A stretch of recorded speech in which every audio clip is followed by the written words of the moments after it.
Cluster B personality disorders are characterized by dramatic, overly emotional, and unpredictable thoughts and behavior. From Ars Longa Media, this is Cluster B, scientifically informed, expert insights into the 4 Cluster B personality types: antisocial, borderline, narcissistic, and histrionic personality disorder.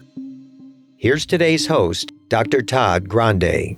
Hello, this is Dr. Grande. Today's question is histrionic personality disorder dead?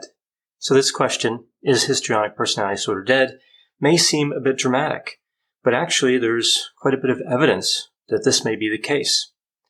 A reference I'm using here to help answer this question is from the Oxford Handbook of Personality Disorders. And one of the chapters, chapter 28, that was written by Blashfield and colleagues, is actually titled The Death of Histrionic Personality Disorder.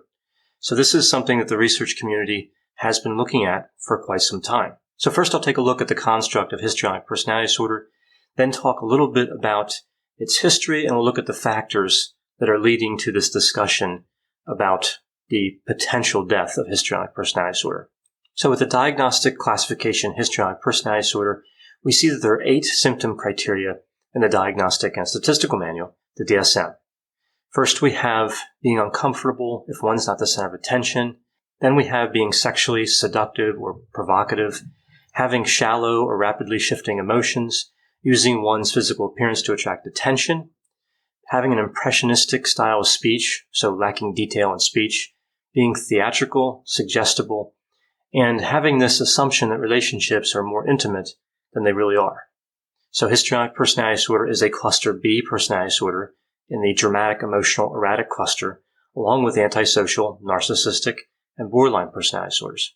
Now, the construct of histrionic personality disorder started about 2,000 years ago. We see it in Greece and in Egypt, and it was called hysteria. And later on, hysterical personality or hysterical personality disorder, and now, of course, histrionic personality or histrionic personality disorder. Originally, the term hysteria referred to a construct, of course, which we have disproved a long time ago.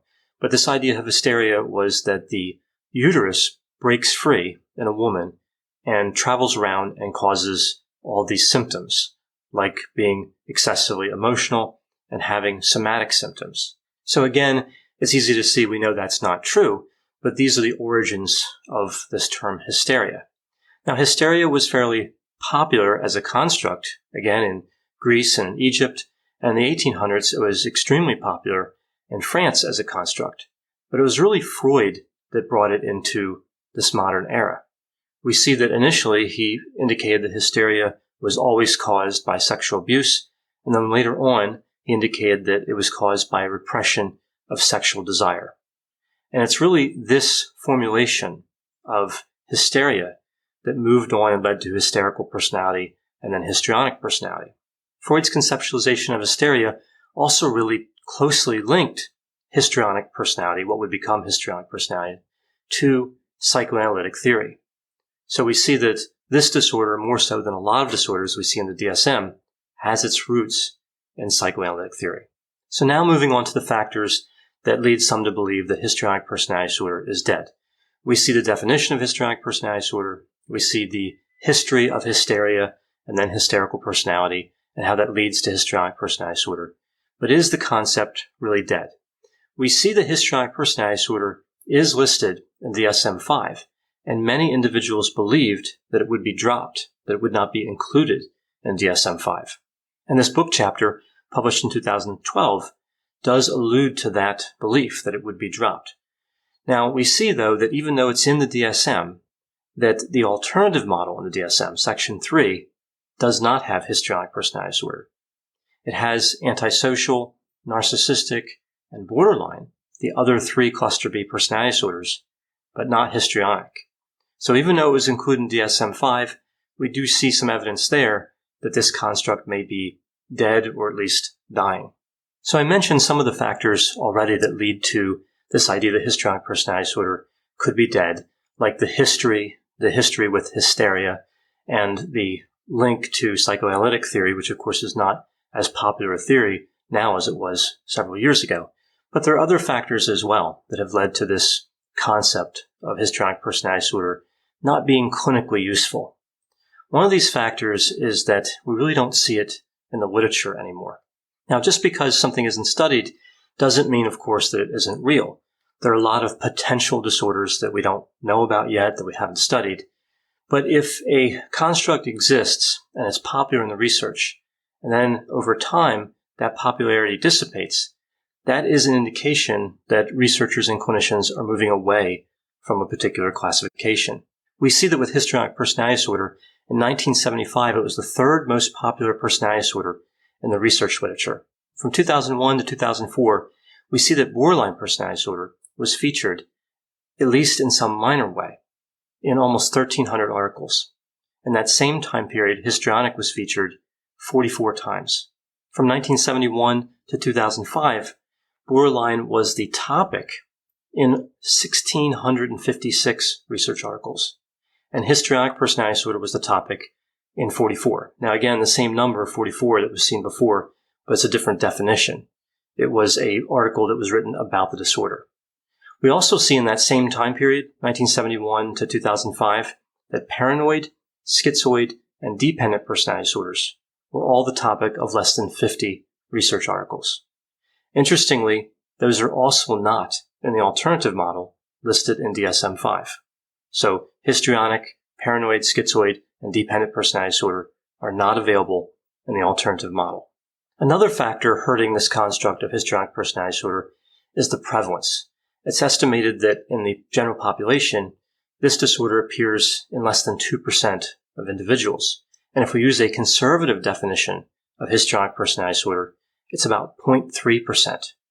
If we compare that to borderline personality disorder, again using the conservative definition, borderline is at about 2.7 and antisocial is about 3.8. So a large difference in prevalence between those disorders. We also see here with histrionic personality disorder, there just appears to be too much overlap with borderline personality disorder. There's a lot of confusion between borderline personality disorder and histrionic personality disorder.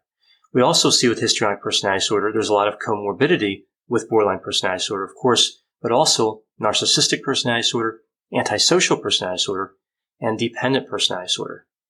So from a perspective of prevalence and comorbidity, and especially this relationship with borderline personality disorder, histrionic personality disorder appears to be in trouble.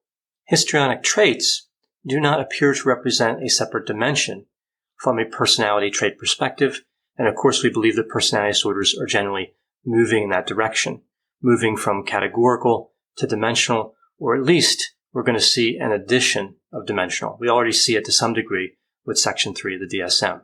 We also know the decrease in popularity with histrionic personality disorder and the talk of potential deletion that occurred before DSM-5 did not seem to cause any type of uproar like we saw with other disorders that were discussed in terms of possible deletion.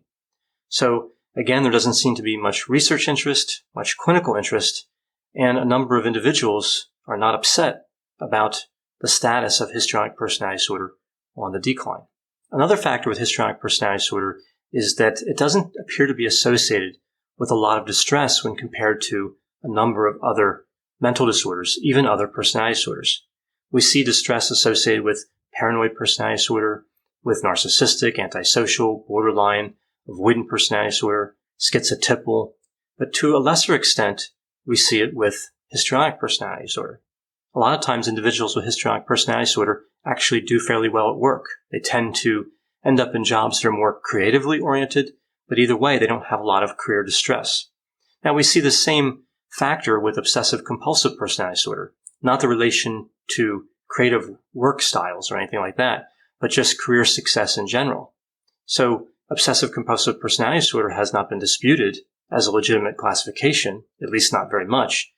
So this alone doesn't mean that histrionic personality disorder is in trouble, but it's just one factor. Again, it's not associated with a lot of distress in comparison. So is histrionic personality disorder dead? Is this a diagnosis we should really no longer consider? Does it have clinical utility? Well, functionally speaking, yes. Histrionic personality disorder appears to be dead. The research interest, the clinical interest is extremely low in comparison to other personality disorders. Technically speaking, however, histrionic personality disorder is not dead. It is a classification. in the DSM and DSM-5, and we see it diagnosed again at a prevalence in the general population of just less than 2%. Of course, in practice, we see histrionic personality disorder. We know that these traits do tend to cluster together, at least sometimes, in certain presentations. The question here isn't so much, does it exist, but is it a useful classification? And that's the debate that's going on right now, and we'll have to see what the future holds in terms of histrionic personality disorder.